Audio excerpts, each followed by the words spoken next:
ഈ ഒരു മാർക്കറ്റ് ഒന്ന് നോക്കി. ഈ ഒരു മാർക്കറ്റ് നോക്കുമ്പോൾ നമുക്കിവിടെ സാധാരണഗതിയിൽ നിന്നും ഒരു വലിയൊരു റെഡ് ക്യാൻഡിൽ നമുക്കിവിടെ കാണാൻ പറ്റും. ഓക്കെ. അപ്പോൾ ആ ഒരു ദിവസം കംപ്ലീറ്റ് മാർക്കറ്റ് ഡൗൺ ആയിരുന്നു. ഒരു വലിയ റെഡ് ക്യാൻഡിലാണ് അവിടെ ഫോം ആയത്. അപ്പോൾ വളരെ പെട്ടെന്ന് ഒരു ഡിസ്കൗണ്ട് മാർക്കറ്റ് വരികയാണ്. ഡിസ്കൗണ്ട് എന്ന് വെച്ചാൽ എന്താണ്? മാർക്കറ്റിലെ പ്രൈസ് പെട്ടെന്ന് താഴേക്ക് പോവുക. അപ്പോൾ നമ്മൾ ബയ്യേഴ്സിനെ കുറിച്ചൊന്ന് ചിന്തിച്ച് നോക്കിയേ. ഈ ബയ്യേഴ്സിൻ്റെ സൈക്കോളജി എന്താണ്? എപ്പോഴെല്ലാം മാർക്കറ്റിൽ ഡിസ്കൗണ്ട് വരുന്നുവോ അപ്പോൾ ബൈ ചെയ്യണം. നമ്മളും അങ്ങനെയല്ലേ ചെയ്യുന്നത്? നമ്മളും നമുക്ക് ആവശ്യമായിട്ടുള്ളൊരു ഏതെങ്കിലും ഒരു പ്രോഡക്റ്റിന് വളരെ പെട്ടെന്ന് പ്രതീക്ഷിച്ചിരിക്കാതെ ഒരു ഡിസ്കൗണ്ട് വന്നു കഴിഞ്ഞാൽ നമ്മളും ബൈ ചെയ്യത്തില്ലേ നമുക്ക് ആവശ്യമുള്ള വസ്തു? അപ്പോൾ അതേ സെയിം പ്രോസസ്സാണ് ഇവിടെയും. വളരെ പെട്ടെന്ന് ഒരു സ്റ്റോക്കിൽ ഒരു ഡിസ്കൗണ്ട് വരുന്ന സമയത്ത് അവിടെ എന്ത് ചെയ്യണം? പിറ്റേ ദിവസങ്ങളിൽ നമുക്ക് കാണാം ഇവിടെ ഒരു കൺസോളിഡേഷൻ കാണാം. കണ്ടോ? വലിയ പ്രൈസ് മൂവ്മെൻറ്റ് ഇല്ലാതെ മാർക്കറ്റ് എന്ത് ചെയ്യണം? മൂവ് ചെയ്യണം.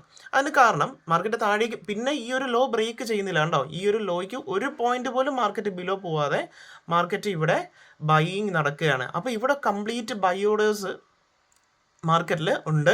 അപ്പോൾ ഈ ദിവസങ്ങളിലെല്ലാം മാർക്കറ്റ് കംപ്ലീറ്റ്ലി ബൈയിങ് നടന്നുകൊണ്ട് അപ്സൈഡ് പോകുന്നതായിട്ട് നമുക്ക് കാണാം. കുറച്ച് ദിവസങ്ങളിൽ ഏകദേശം ഒരാഴ്ചയോളം മാർക്കറ്റിൽ ഇവിടെ ഇങ്ങനെ ഒരു ബൈയിങ് വന്നതിന് ശേഷം പെട്ടെന്ന് അവിടെ ഒരു ബ്രേക്ക് ഔട്ട് വരികയാണ്. കണ്ടോ?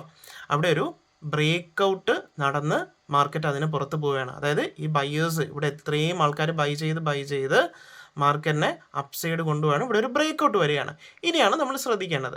ഈ ബ്രേക്ക് ഔട്ട് നടന്നതിന് ശേഷം ഈ ബ്രേക്ക് ഔട്ട് ഉണ്ട്, ഒരു നല്ല അത്യാവശ്യം ഒരു ഗ്രീൻ ക്യാൻഡിൽ വന്ന് ബ്രേക്ക് ഔട്ട് നടന്നു. എന്നാൽ മാർക്കറ്റിൽ ഈ ഒരു ഹൈ കണ്ടോ?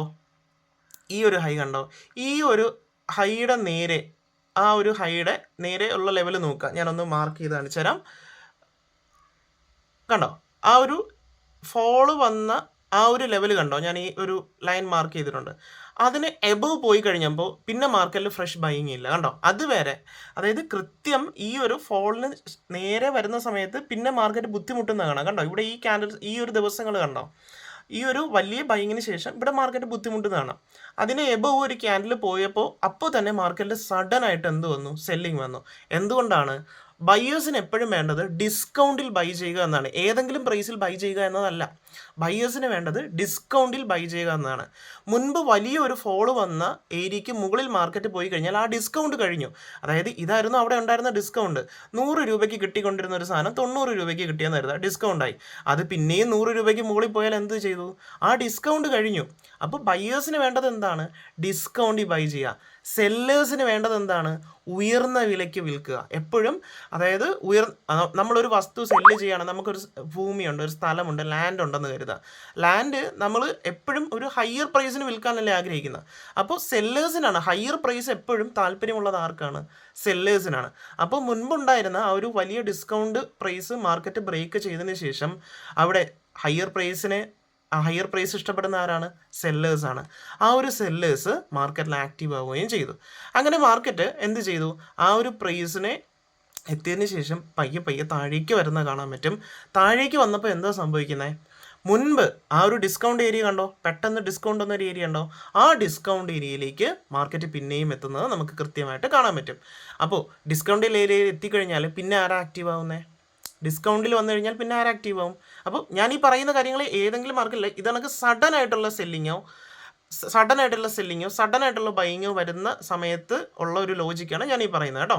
അപ്പോൾ മാർക്കറ്റ് പിന്നെയും താഴേക്ക് വന്ന് ആ ഒരു ഡിസ്കൗണ്ട് ഏരിയയിൽ എത്തിക്കഴിഞ്ഞപ്പോൾ എന്താ സംഭവിച്ചത്? അവിടെ നിന്ന് ബയ്യേഴ്സ് കണ്ടോ വളരെ ഫാസ്റ്റായിട്ട് ഇവിടെ എങ്ങനെ ഒരു റെഡ് ക്യാൻഡിൽ വന്നോ അതേപോലെ ഇവിടെ ഒരു ഗ്രീൻ ക്യാൻഡിൽ വന്നത് കാണാം. കണ്ടോ? ആ ഒരു സെൻറ്റിമെൻറ്റ് വർക്കാവുന്നത് അങ്ങനെയാണ്.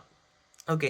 സെല്ലേഴ്സിന് എപ്പോഴും ഇഷ്ടം ഹയർ പ്രൈസസും ബയ്യേഴ്സിന് എപ്പോഴും ഇഷ്ടം ലോവർ പ്രൈസസ് ആയിട്ടുള്ള ഡിസ്കൗണ്ട് പ്രൈസസും ആയിരിക്കും ഇഷ്ടം.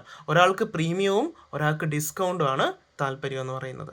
അപ്പോൾ പ്രീമിയം പ്രൈസസിൽ സെല്ലേഴ്സ് വരികയും ഡിസ്കൗണ്ട് പ്രൈസസിൽ എപ്പോഴും ബയ്യേഴ്സ് ആക്റ്റീവ് ആവുകയാണ് ചെയ്യുന്നത്. അപ്പോൾ ഇവിടെ ആ ഒരു പ്രൈസ് സഡനായിട്ട് വളരെ ഫാസ്റ്റായിട്ട് ഇന്ന് മുകളിലേക്ക് പോകുന്നത് നമുക്ക് കാണാൻ പറ്റും.